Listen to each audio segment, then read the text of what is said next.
ఆరోగ్య రంగం గత ప్రభుత్వ పాలనలో ఆరోగ్య రంగం పూర్తిగా నిర్లక్ష్యానికి గురైన విషయాన్ని మనం చూసాం అధ్యక్ష. సకాలంలో చెల్లింపులను చేయకపోవడంతో మందుల కొరత, సౌకర్యాల కొరత, సేవల కొరతకు కారణమైంది అధ్యక్ష. వైద్య రంగంలో దాదాపు 6,400 కోట్ల రూపాయల బకాయిలను వారసత్వంగా ఇచ్చారు అధ్యక్ష.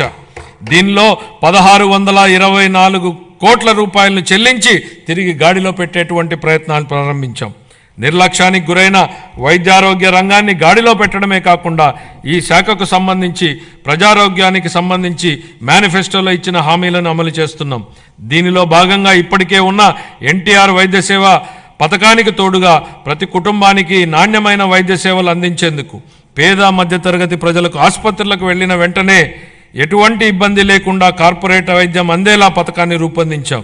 దీనిలో భాగంగా ప్రతి కుటుంబానికి 25 లక్షల రూపాయల ఆరోగ్య బీమా పథకాన్ని అందుబాటులోకి తీసుకొచ్చేందుకు మా ప్రభుత్వం ప్రణాళికలు చేపట్టింది. ఈ ఏడాదిలోనే ఈ పథకాన్ని అమల్లోకి తేనున్నాం. దీంతో పాటు ఆసుపత్రుల్లో మందుల సరఫరా, మెరుగైన వైద్య సేవలు, పారిశుద్ధ్యం వంటివి ఇప్పటికే చేపడుతున్నాం అధ్యక్ష. 25-26 ఆర్థిక సంవత్సరానికి వైద్య ఆరోగ్య మరియు కుటుంబ సంక్షేమ శాఖకు 19,264 కోట్ల రూపాయల కేటాయింపును ప్రతిపాదిస్తున్నాను అధ్యక్ష.